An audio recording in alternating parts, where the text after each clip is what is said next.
Well, if you enjoy reading escape books, and I do, you will love the book of Exodus. It's the story of the biggest escape in history, I believe.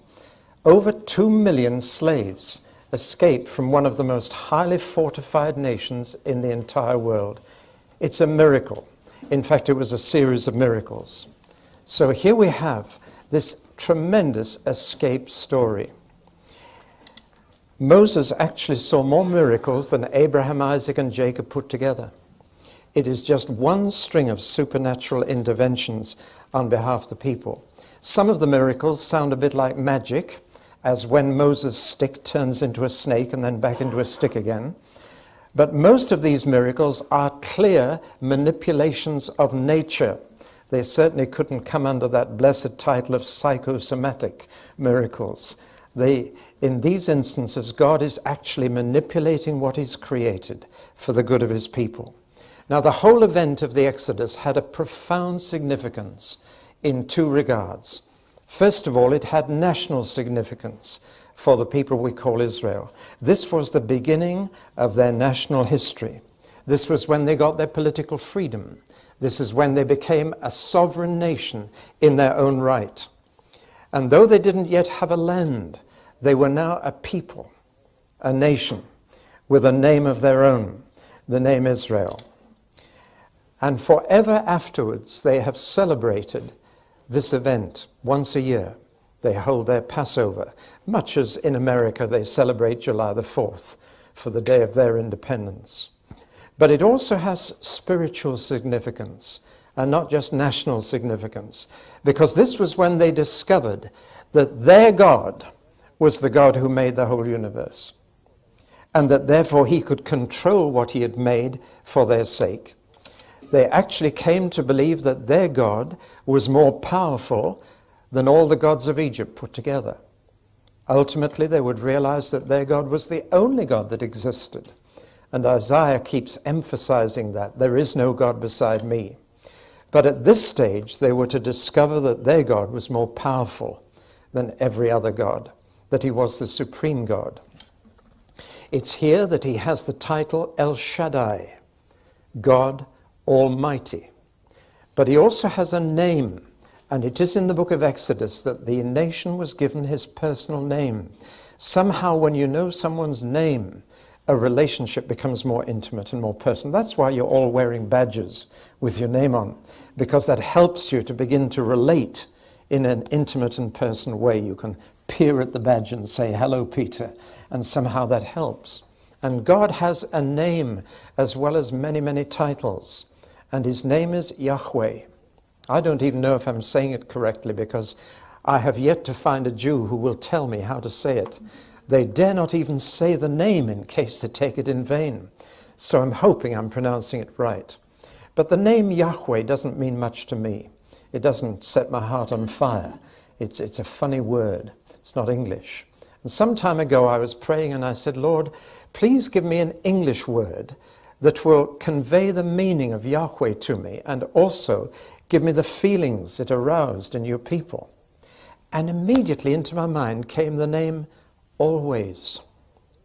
I thought, that's a beautiful name, because Yahweh is a participle of the verb to be, and to call God always communicates what that name really says. And that's only His first name. He has many second names.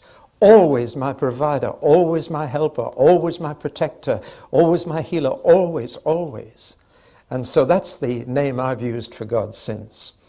But the Hebrew is Yahweh. And this was when they found His name. And He gave them not only His title, El Shaddai, God Almighty, but His name. I'm always with you. I was always here. I'm always the same. To put it another way, it's in the book of Exodus that the creator of everything became the redeemer of a few people. And it is that combination of creator and redeemer which we need to hold very firmly. I'm afraid some Christians go to the extreme of only thinking of God as creator, and some only think of His redeeming power, but they belong together. The creator of the entire universe becomes the redeemer of a bunch of slaves. Now, this is one of 5 books of Moses. And when you study them, 4 of them are much the same, and 1 is quite different. Just to mention that difference first, Genesis stands alone, because Genesis is the only one of the 5 books of Moses that covers events before Moses lived. The other 4 all happened within his lifetime, and clearly he wrote the other 4. But these were a bunch of slaves who'd been 400 years in slavery, without their own land, without their own money, without their own whatever. And the result was they needed to be retold their roots. I don't know if you've read Alex Haley's book, Roots. There was a man whose ancestors were sold into slavery and taken from Africa to America and became slaves. And he went back to rediscover his roots before his people were slaves. And he discovered them in Africa. It's a very thrilling story. Well, now Moses had to write the previous history of this people for these slaves so that they knew their roots, they knew where they'd come from. And so Moses clearly collected from people's memory 2 things: genealogies, their family trees, and stories about their ancestors. And the book of Genesis is entirely made up of such memories, and Moses collected them. But with Exodus, he begins his own lifetime. And Exodus, Leviticus, Numbers, and Deuteronomy are a mixture of narrative and legislation, of what happened in their history and what God said to them by way of how they should live.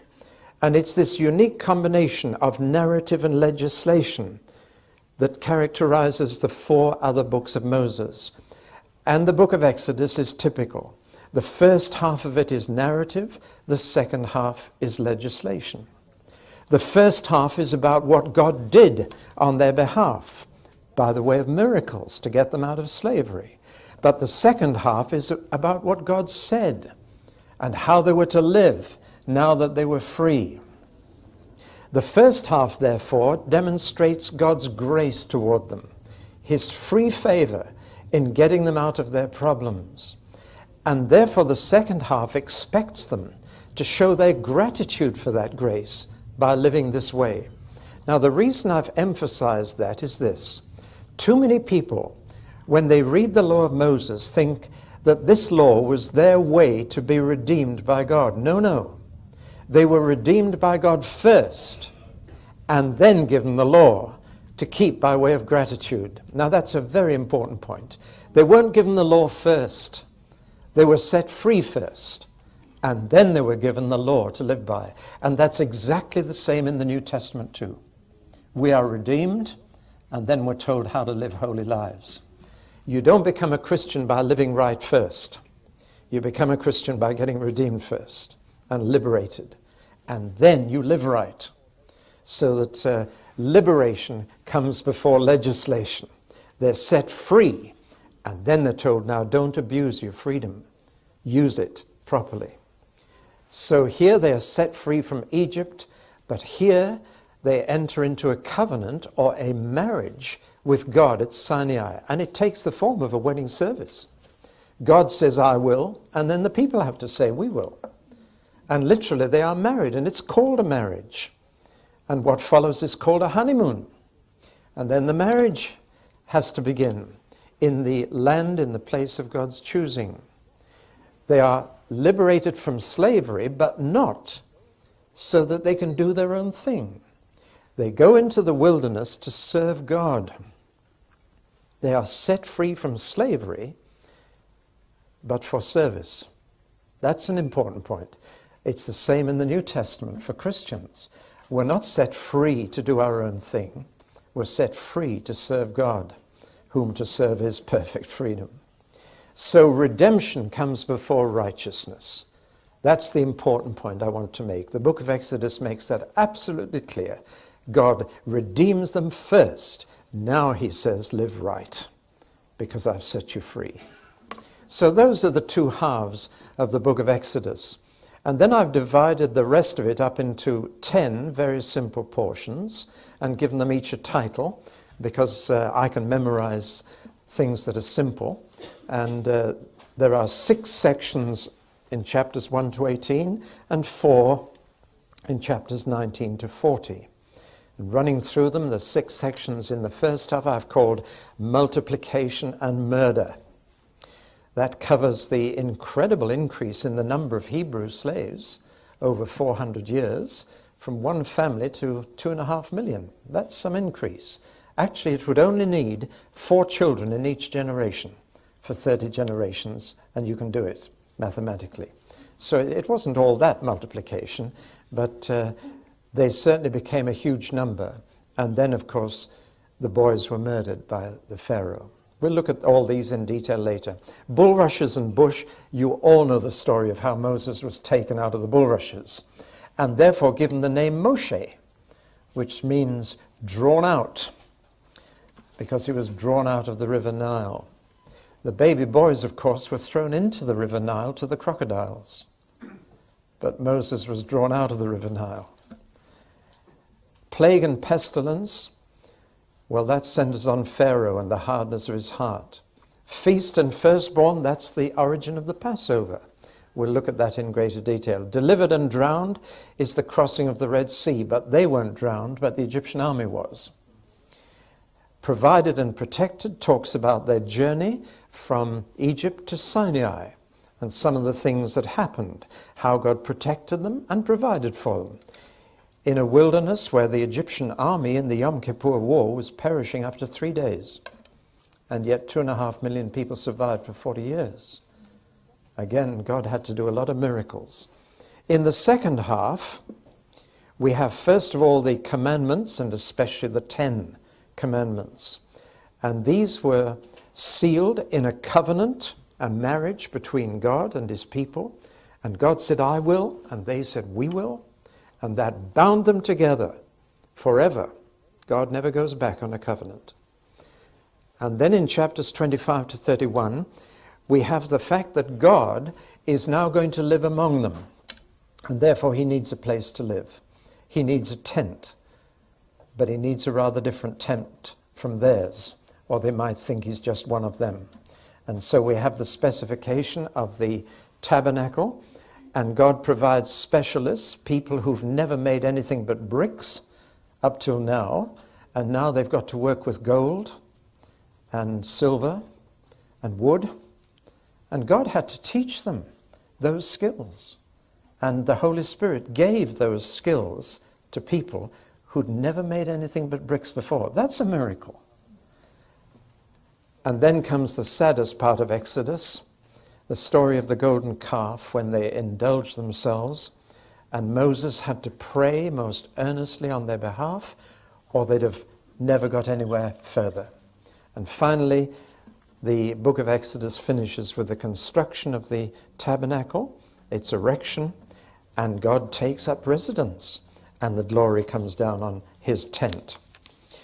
In Hebrew, this book is called These Are the Names. That's because it is read every year in the synagogue, as all the 5 books of Moses are, and it's read, of course, on a rolled-up scroll. And the first words of the scroll are, these are the names. And that's how they named all the 5 books of Moses, by the first words, so you could unroll them in the synagogue and get the right one. But when the Old Testament was translated into Greek, they gave it a different name. They used 2 Greek words, ex, which means out, and hodos, which means way. I don't know if Hoddesdon, the place down the road, is connected with that or not. But ex hodos means out way. And you would have seen it in the Greek theatre, where over at that door you can see the word exit. That's a Latin word, exit. The Greek word would be ex hodos, or way out. And so this book was called The Way Out, the ex hodos. And it's just been slightly corrupted in English to Exodus. And that's why we call it Exodus. But I'm sure you realized it was the way out. It sounds too like exit. Right, well, let's look at the first half of Exodus in this talk, chapters 1 to 18. There are many so-called problems in this first half. It is so obvious an unnatural story. This kind of thing doesn't happen. every Tuesday. And when you read through one thing after another, makes you wonder at times, did this really happen? And there are plenty of people to tell us it didn't, and that we're reading about legends and myths. There was a series on television not long ago which took that line and tried to tell us that there were a whole lot of legends gathered around the beginnings of the Israelite history. Well, is it myth or miracle? Why are there these problems? Well, the first reason is that there's no secular record of these events. Outside of the Bible, there is no trace whatever of any of this in any Egyptian records, for example. Now that is astonishing because they did keep pretty good records. And that's one of the reasons that people say, oh, this must be legend. Well, I can think of a jolly good reason why the Egyptians didn't record this. Can you? Yes, you've seen it already. I'm quite sure they didn't want to record for posterity such a humiliating experience as seeing their best chariots and charioteers drowned in the Red Sea. They didn't want to be humiliated. So I'm not troubled by the fact that there is no other record. The numbers involved create a problem for other people. 2.5 million. I mean, that's a huge number. If they marched 5 abreast, I suppose the column would be about 110 miles long and would take, what, months to pass. It is an enormous number. 2.5 million men, women and children, to say nothing of all their animals. And we're told even some Egyptians came with them. That's an interesting little point. So that's a big number to get through the desert for 40 years, where there's no food or water normally. So the numbers create a problem for some. Then there's the problem of the date of it. Because we have no other record outside the Bible, we don't know, for example, which pharaoh it was. And therefore we don't know which century it was. And there are 2 possibilities that these scholars look at. One is the 15th century BC, and the other is the 13th. If it was the 15th, it was a pharaoh called Thutmose. But if it was the 13th, and to be frank, that's the one I go for, I believe all the evidence points to the 13th century, then it would be this pharaoh, and I've got a picture of him for you, just to show you what an impressive character he was. He even had 4 statues of himself made, not content with 1. He had 4. This is Ramesses II. And you can just see the top of 2 people at the bottom of the picture to show you the size of these monuments. Now, this is what the Israelites were up against. See, we often treat Pharaoh as a little baddie. He wasn't. He was a very powerful emperor. And he had the most powerful military force in the ancient world. A man who could cause those 4 statues to be erected of himself, carved out of the solid mountain. He was no mean character. But in God's sight, he was puny. And it was no problem to God to deal with that man. But I believe you're looking at the likeness of the Pharaoh who was involved in the book of Exodus. Then there is division about the route of the Exodus. And there are 3 possibilities we're going to have to look at. Again, we don't know exactly which route they took. And there are 3 alternatives to consider: north, middle, and south. And we'll have to look at those. You see, all these questions have made scholars doubt whether they're reading fact or fiction, or perhaps faction, that modern mixture of fact and fiction which we're now accustomed to with TV historical plays. Well, it does boil down to faith. And my faith says the most understandable explanation for the facts is the book of Exodus. And the facts are these. First of all, the existence of a nation called Israel. Now, nobody can dispute there is a nation called Israel in the world today. Where did they come from? How did they get started? How did they ever become a nation if they were actually a bunch of slaves? We do know that from secular records, that they were a bunch of slaves. Something dramatic is needed to explain the existence of Israel. Or take another fact. It is a fact that every year, every Jewish family celebrates the Passover. Now that's a fact. Every Jewish family does that. Why do they do it?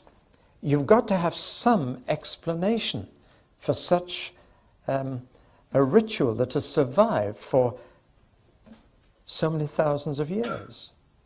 Well, the book of Exodus provides the most reasonable explanation of that. Well, I could go on. There are fact after fact in our modern world which have to be accepted as facts for which you've got to find an explanation. And to me, the book of Exodus gives the best explanation of all the facts.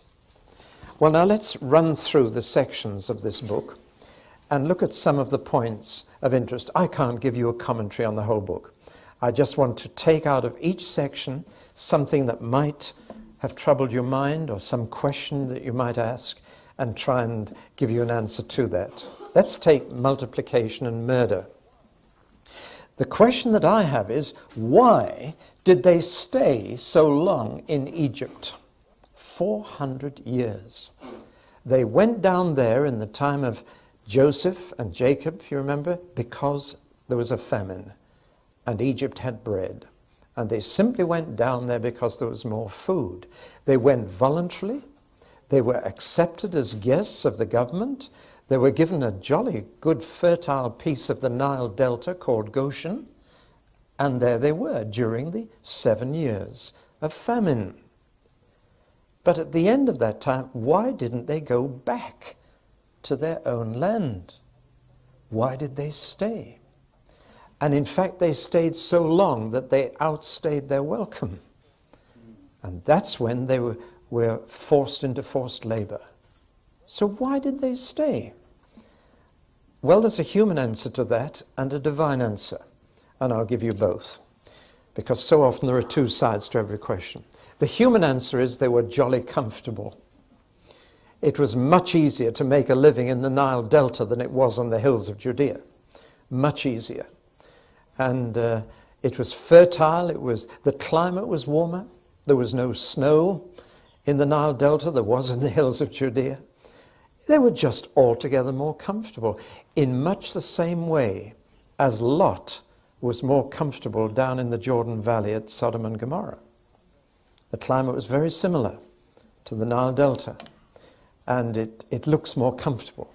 And people like to live in a more comfortable climate where life is easier, and that's why they stayed. Though God had never given them any land in Egypt, he said, I'm giving you the hills of Canaan. That's where you belong. But they stayed. Well, we can't blame them because we tend to do the same thing. And they didn't want to leave until it was too late. Amazing how many Christians find a new house before they start looking for a church or start asking how they're going to serve God there because they've seen a house that they like. See? Well, that's what they did. And they stayed in Egypt too long until it was too late and they weren't free to leave. And they were now in the position of being forced labor. That's the human answer.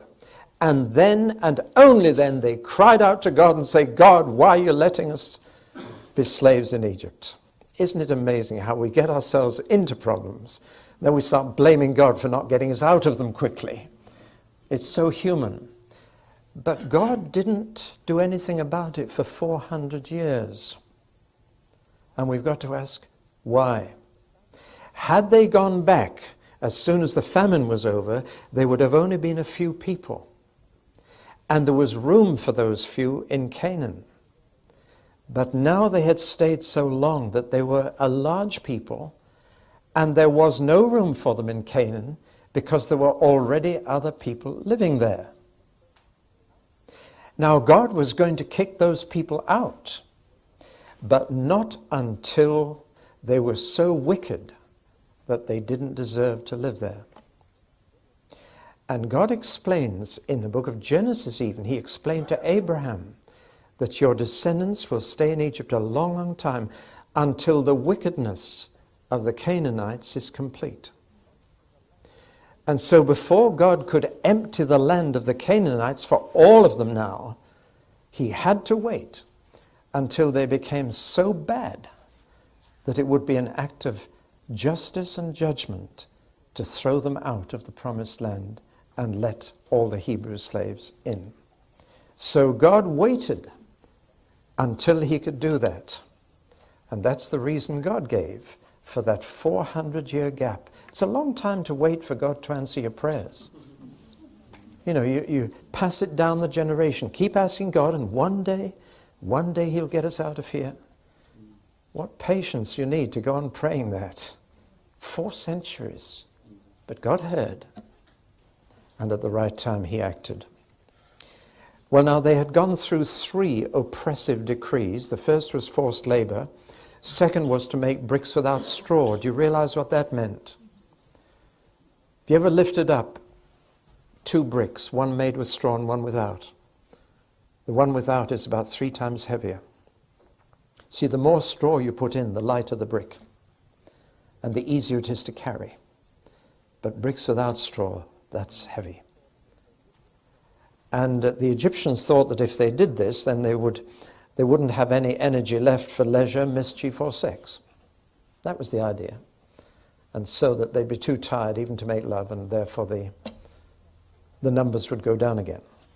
In fact, the harder the conditions they made for the Hebrew slaves, the more children they had. So they had to introduce a 3rd decree, and that was that all the baby boys had to be thrown in the Nile to the crocodiles. The Nile, of course, is the source of life to Egypt. There's no life apart from the Nile in Egypt, but it was also the place of death for the Hebrew slaves. Well, now, that's the first section.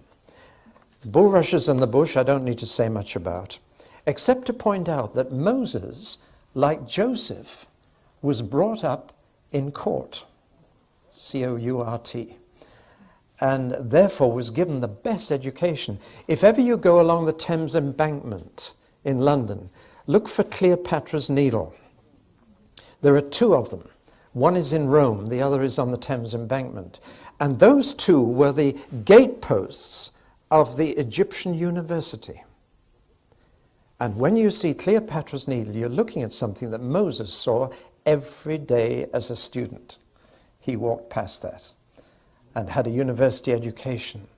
This, of course, made him far better educated than any of the Hebrew slaves. And this, of course, is why he was able to write the first 5 books of the Bible. And it says he kept a careful record of everything. And he collected people's memories. And he put together these 5 books. His education as an Egyptian prince was not wasted.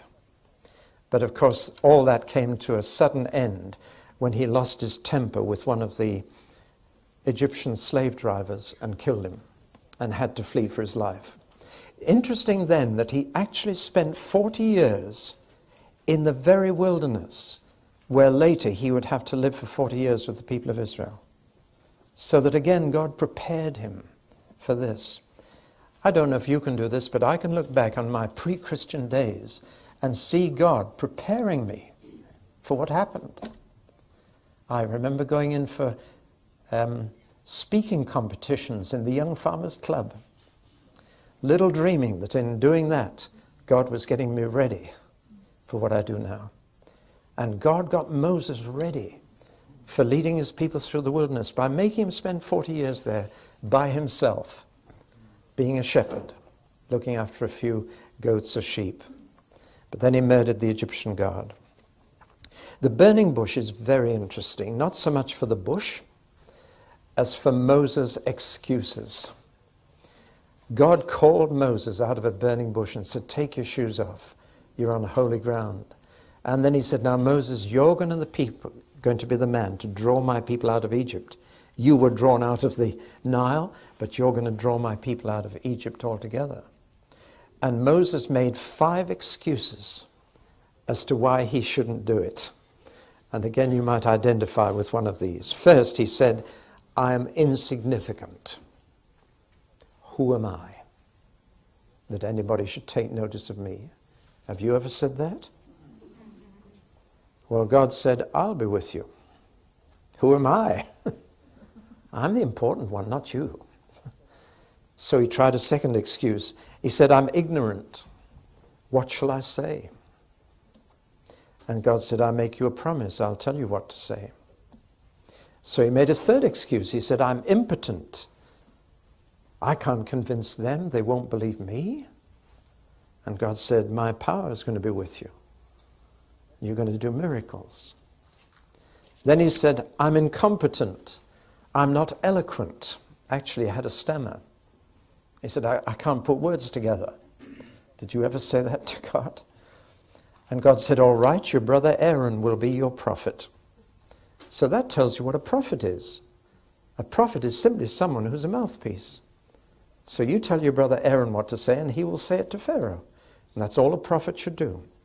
He should just pass on a message. And the last excuse he made was, I'm irrelevant. Send someone else. Here am I, send him. Again, many have answered a call from God with that. Send someone else, please, not me. And that's when God promised him a partner. Let's move on to the plague and pestilences. 10 plagues. The Nile to blood, frogs, gnats and mosquitoes, flies, cattle disease, boils, hail, locusts, darkness, and the death of the firstborn. Now, what do you notice about those 10 plagues? The first thing I notice is that God is in total control of the insect world. Have you ever thought about that? See, in the book of Jonah, I remember telling you that the biggest miracle there is not the whale, but the worm. I mean, God tells a worm what to do. A whale's easy. Training worms is a little harder, but God can do it. And God can tell mosquitoes and locusts what to do and where to go. He can tell frogs what to do. Tremendous sense of God's control of what is created in these plagues. But there's something else about these. First of all, do you notice their increasing intensity? There's a build-up from discomfort to disease, to danger, to death. The plagues gradually got worse as Pharaoh and the people refused to respond to these warnings. But I think what many Christian readers miss is that this was a religious contest. This was a contest between gods. Because every one of those plagues was an attack on a particular god worshipped by the Egyptians. And that gives the plagues a real meaning. Let me just run through some of the Egyptian gods. There was Khnum, the guardian of the Nile. Hapi, the spirit of the Nile. Osiris. And it was believed that the bloodstream of Osiris was the Nile. Then there was Hecate, a frog-like god, a god of resurrection. There was Hathor, a mother goddess, was a cow. And then there were a number of sacred bulls. The god Apis was a bull. And the god Mnevis was a bull, the sacred bull of Heliopolis. Then there was a god of medicine. Then there was a sky goddess, a goddess of life. Another one, Seth, was a protector of crops. And then there were 4 sun gods. And on top of all that, Pharaoh was supposed to be divine as well. So that can you see that these plagues were specifically directed against Egyptian gods? And the message was very simple. This God of the Hebrew slaves is far more powerful than all your gods. And still they didn't listen. Now there's a bit of a problem about Pharaoh's heart here that I need to mention. It says God hardened Pharaoh's heart. And some, I'm afraid, have made too much of this and erected a doctrine of predestination on it, especially in the light of Romans 9, where Paul talks about God hardening Pharaoh's heart. And you can go overboard on predestination, saying it's up to God to choose whether he softens someone's hearts or hardens them. It's his choice. We don't know why he makes these choices, but he makes the choice, and he chose Pharaoh, and he said, right, I'm going to harden his heart, as if it was a bingo game. And I say that reverently, but that's the kind of God that sometimes is preached, a God who just picks names out of a hat and decides to save some and send others to hell, and harden some and soften some. That's not what the Bible teaches. If you study this carefully, you'll find this. 10 times Pharaoh's heart was hardened. But the first 7, Pharaoh hardened his own heart. And after he hardened it 7 times, God says, right, if that's the course you're choosing, I'll help you to go further down that road. And 3 times, God hardened it for him. Now that puts a whole different light on it to me. God only hardened Pharaoh's heart after Pharaoh had deliberately and repeatedly hardened his own heart.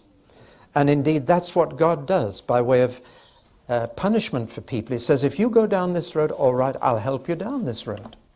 If that's what you really want, then I'll give you a push. And the last book in the Bible says, let him that is filthy be filthy still. In other words, if that's the route you've chosen, God will help you down that route. But there's no arbitrary choice here. Pharaoh hardens his heart first, and then God hardens it for him. I've just said that because so often the hardening of Pharaoh's heart has been misused to preach a kind of arbitrary predestination which the Bible doesn't teach. God responds to our choices. And if we persistently choose the wrong way, God will help us along that route to demonstrate his judgment if we refuse to be a demonstration of his mercy. Then we come to the Passover, the feast and the firstborn. This has a direct connection with the 10th plague. The 10th plague was that every firstborn boy in every Egyptian family must die. But that would also happen to the Jews unless they did something about it. What they had to do was to paint some blood on their doorpost. Now, blood is scarlet, maroon, which is the hardest color to see in the dark.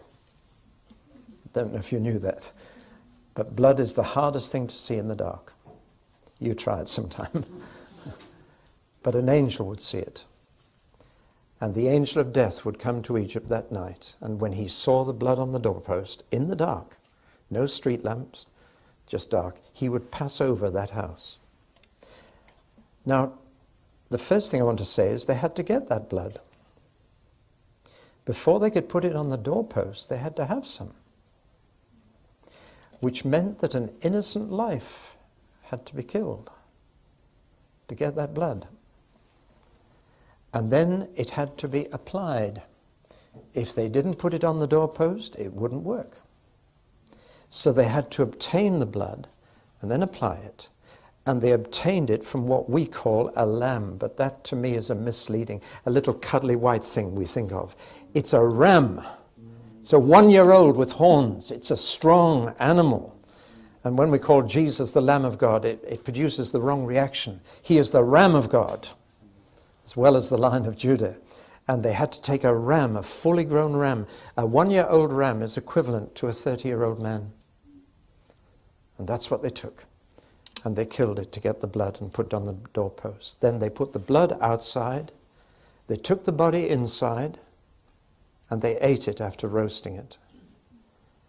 And they ate it standing up with clothes on, ready to leave at a moment's notice. They were going to walk for the next 40 years. And they had to take emergency rations with them of unleavened bread. It's all there. And they keep that feast every year ever since. And the youngest member of the family has to say, what does all this mean? And the oldest member of the family then says, this is what God did on the night when every firstborn boy died. And we were saved because of the blood of the ram.